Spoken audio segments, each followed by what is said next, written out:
सगळ्यांना नमस्कार। सगळ्यात मोठी आम्हाला तर माहीत नव्हतं 2011 मध्ये कशी जनगणना झाली, पण हे भारतातली सगळ्यात मोठा निर्णय जे आज केंद्र शासनाने केंद्र सरकारने घेतलेला आहे की 1 मे पासून ते 15 मे पर्यंत जे ऑनलाइन एक वेबसाईट आहे त्यावर जाऊन आपण स्वतःची जनगणना आपण करून घेतली पाहिजे अशी शासनाने डिजिटल जनगणना म्हणून त्यांनी फॅमिलीची कुटुंबाची त्यांनी केलेली आहे।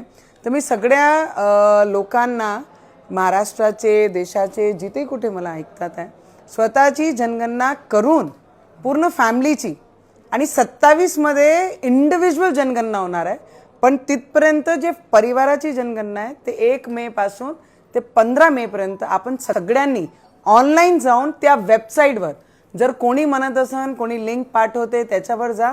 हा सगळं ना करताना जी सरकारी वेबसाईट आहे दिलेली आहे पूर्ण सोशल मीडियावर आहे आणि जे अधिकारी देतील त्याच्यावर जाऊन आपली स्वतःच्या परिवाराची नोंद आपण जनगणना म्हणून केली पाहिजे। हा सगळ्यांना विनंती करते आणि सरकारने जे सांगितलं त्यांनी ते केलं आणि आमचे अमरावती महानगरपालिकाची मी माझी करत आहे ऑनलाइन जाऊन वेबसाईटवर सरकारी वेबसाईटवर जाऊन मी माझी जनगणना माझे परिवाराची नोंद करत आहे। आपण सगळ्यांनी करावी एवढी विनंती।